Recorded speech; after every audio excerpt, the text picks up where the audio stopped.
keep going, even though they've had to make massive adaptations to their business. So you've done an amazing job of that. You've basically managed to keep operating and keep being there for your clients, you know, at least as well, if not even better than you were before this lockdown happened. So talk us through sort of what you've had to change about your business and how you came up with that. Yeah, so when we, just before lockdown actually happened, luckily my husband works in health and safety, so he had kind of said, look, I think there's a chance you're going to need to shut the gym. So you need to start thinking about it. And that was really what he said. So I just thought, right, okay, well, what can I do? And I was like, well, again, like the whole studio, opening the studio, I didn't have an awful lot of time to think about it. I had 4 days, really. We thought about it I think we went into lockdown on the Monday, didn't we? And we found out on the Thursday. I think by the Monday before we went into lockdown, so essentially a week before we actually, like, everywhere had to close, I had already thought, right, I need to get things in place now. So the weekend before that, I had thought, right, I need to make a whole, I thought I could just give people a workout plan. I could check in with them every week and just see how that went. And so I made everybody a program. I printed it off. I bought everybody a resistance band. So whilst everybody was out like panic buying toilet roll and hand sanitizer, I was running to Decathlon panic buying resistance bands and kit. So I was like, I don't care if I've not got toilet roll, like, as long as my clients have got a resistance band that they can do some form of workout with. Went and got all of them, printed them all off. I spent probably about 15 hours creating a home workout plan. I got my husband to take photos of me in my house of doing all the exercises, like a breakdown. I sat and I did it all over the weekend, got it ready, made it into a PDF. And then from there, I was like, no, do you know what? This is not enough. I need to be the constant in people's lives. Like, I'm already a constant in a lot of people's lives. They all come at the same time every week, if not twice a week. I always see them. I'm a bit of normality. I need to be able to provide that. And so I looked into doing Zoom conferencing so that I could basically train people like they were training in the gym, but they were just in their house. I found out what kit everybody had at home. I then said to them, do you want to do online coaching? Everyone said yes. I set it up, and on the day of lockdown, I had my first client at 9 o'clock in the morning. So I didn't have like a week off to work to prepare for this. I literally just went 9 o'clock on the Monday and just went for it. And credit to Lucy, who was my first client of lockdown. Like, she absolutely smashed her workout, and she was like, Miriam, this is amazing. Like, this is more than enough. So thanks to Lucy for giving me the words of encouragement to continue this for the next 7 weeks. Well, but yeah, that's basically what I did. Yeah. So obviously there's going to be a little bit of a learning curve figuring out like the technology and things like that. You've obviously did your research ahead and figured out what would work best for you and your clients, but did you find that it was a bit of trial and error at first? Did it feel quite awkward having to like train through the computer, or did you find that it very quickly just became the new norm? Oh no, like definitely not. Like, I had David downstairs on his laptop and I was upstairs. So the room I'm in just now, obviously this is a podcast, you can't see. So before lockdown, I said to David, I was like, I need to make a space to work out of. And he was like, nah, it's fine. You can just do it in the kitchen and I'll just work on the couch. And I was like, I can't be PTing people when you're sitting on the couch doing a conference call to your manager. Like, that's not going to work. So we had to do a bit of trial and error of where we could actually run both my business and he could still work. So that was a bit of trial and error. One day he was I flipped the double bed and put it against the wall, and moved my entire spare room so I could create a studio. So that was a bit of trial and error, working out where the laptop was going to go and what was the best angle to make sure that people could see what I was doing. And then I got him downstairs on his laptop, pretending that he was in a house training, and then I was upstairs in the studio to see how it would work in terms of like, how do I get the microphone to work? What happens if someone's camera doesn't work? And there were so many different technical issues. Like, Zoom's pretty easy to work, but there's little things that you can do to make it work better. So there was a lot of trial and error in the beginning, but luckily nothing too drastic has happened, and everybody seems to get logged on, and it works pretty well, I would say. But yeah, there was definitely some teething issues in the beginning. But I did a lot of David was my guinea pig for a good few hours one day while I sorted everything out.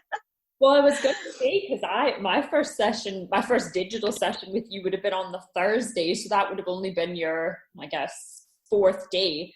And I don't remember there being any issues. It seemed like you would kind of iron them all out long before my session time. So, I mean, think about what you did. That's pretty amazing. You went from training people face to face in a facility that you're used to doing it digitally in two different places, and you've made that work.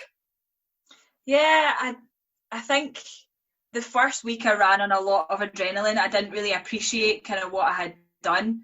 And I'm never really one to sing my own praises, but I do feel like I've done pretty okay to still survive this and to turn it around in such a short time, to try and make it as seamless for people as possible. Because when all this was happening, there was so much uncertainty and there was so much worry and anxiety. And I thought, if I can take I know I'm not essential to people, but I wanted to make sure that I was consistent for them. There was not a lot of consistency in people's lives.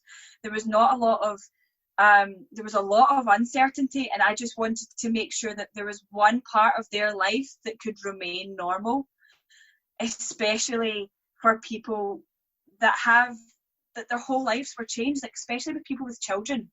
I'm not saying that people that don't have children haven't been affected, but people that have small children, their lives have completely turned upside down, especially if they're working, because they're having to be a parent, they're having to be a nursery nurse or a school teacher, they're having to be like the entertainment committee, they're having to be so many different things. And I just wanted to take that little bit of normal life and hang on to it for them and be that normal for them. And luckily I think I've kind of done it. I've been a consistent normal thing in their life.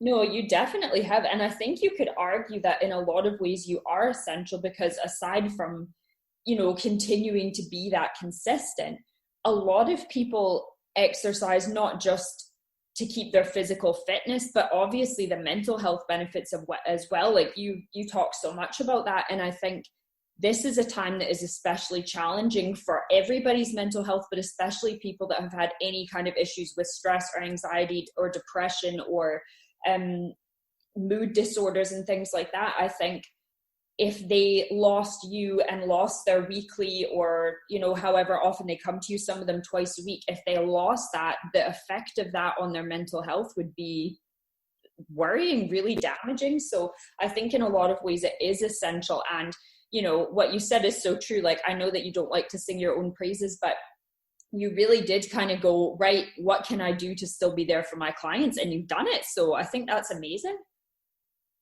Yeah, I really saw the importance of it. I knew I had to provide something, and I knew that just providing someone with a workout and saying, I'll check in with you via phone once a week was just not going to be enough. It was just not, it wasn't even, I didn't even consider it really. I thought, I have to do more. I have to really pull up my pants and get on with this and be there.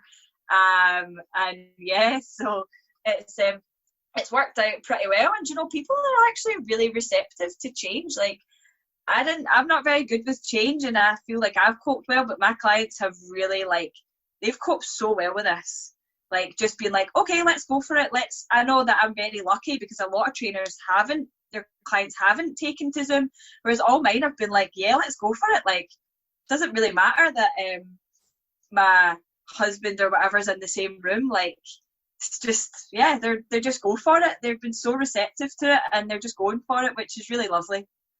And I mean, as much as ideally this never would have happened in the first place, this whole pandemic and lockdown, obviously, we wish that it wouldn't have happened, but I think it's quite an interesting time to sort of experiment socially with some of these things. I think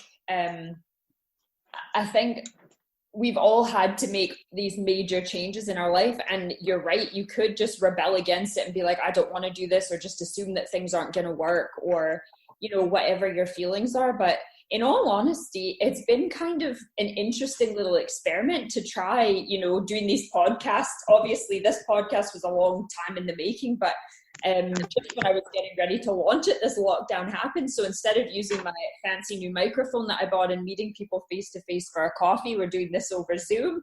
And although that's not what I envisioned, it's something different. And this is a time that, you know, one day we'll all look back on, and hopefully we'll be out of this and things will go back to normal and we can look back on this and go, that was so weird. We all had to completely adapt what we do with our personal lives and our health and fitness and our professional lives. And I mean, it's unprecedented. None of us have ever been in this situation before.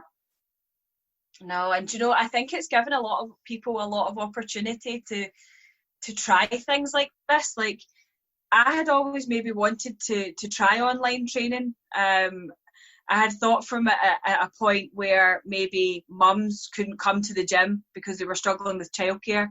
Well, I could jump on a Zoom call and I could do the session with them in their house, or say if their baby was sick. Or, for example, their car broke down and they couldn't get to the gym. I could do an online session with them. It was always something that I wanted to have in the background, but I just never given it enough thought. And I think that this has pushed me to try it, to see that it works. And now I'm going to go forward with my business, and this Zoom will always be an option. It will always be an option. For example, if the person's too far away from the gym, they've travelled, but they really want to work with me, I can work with them via Zoom.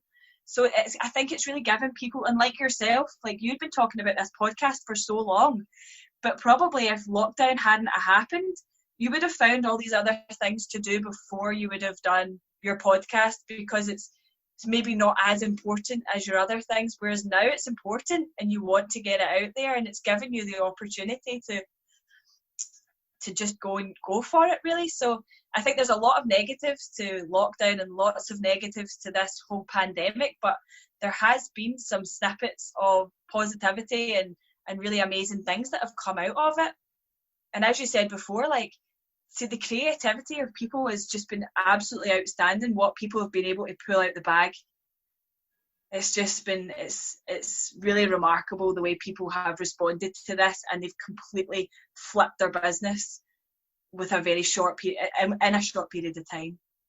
I know, and I found that quite inspiring on days where I felt quite discouraged. I mean, for me, I can't really offer the same services that I did before. I've got a few kind of tricks up my sleeve coming up to do some stuff remotely that's a little bit different, but I obviously can't come into your gym and take photos of you training people right now, because that's not happening. It's not safe.